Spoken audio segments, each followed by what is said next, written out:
Muhammad formed a type of prostitution called Mut'ah. Actually, it's Zawaj al-Mut'ah. Now, what does that refer to? According to chapter 5, verse 87 of the Quran, Allah allowed certain pleasures to Muslims that the hadith explains include the following. 587 tell us some of the pleasures that Allah has given Muslims. The hadith mentioned one of these so-called pleasures.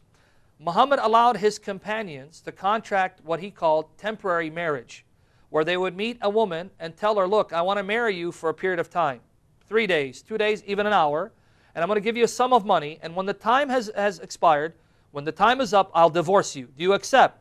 And if any woman said yes, off they went and married this woman. Let me just give you one narration that explains this.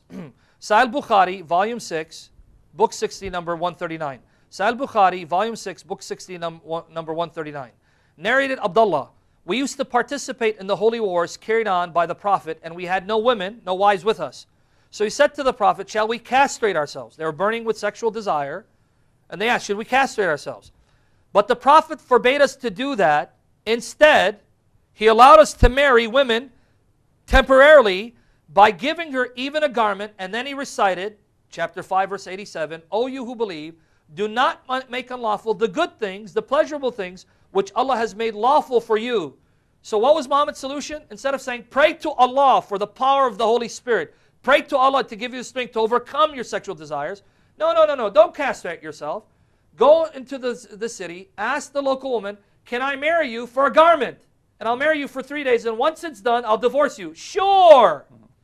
Now, for lack of a better term, wouldn't you call this prostitution? There's no other term for it. It's just divinely ordained prostitution.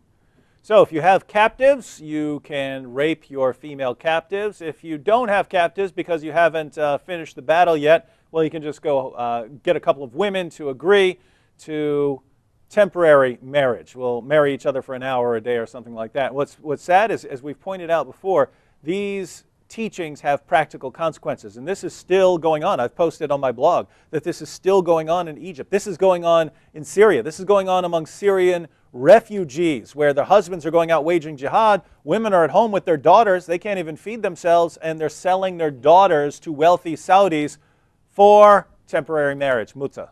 And it's all okay with Allah. And it's actually arranged. It's arranged by Muslims, practiced by Muslims. And we're supposed to think that Muhammad is this pillar of morality that we should all strive to imitate. And it's ironic that the Shiites say it's not abrogated, but Sunnis would claim it's abrogated, and yet, even though they say it's abrogated, they're still engaging in that subject. And why? Because even in the Sunni sources, right, it's inconsistent. You will find some saying, oh, Muhammad outlawed it, but you say, some of them say, no, it wasn't Muhammad who outlawed it, it was Umar who then actually made it lawful again. Yeah. So the point is, if you're going with the Sunni sources, you can pick and choose, and so if you want to practice Mut'ah, you can certainly find justification there.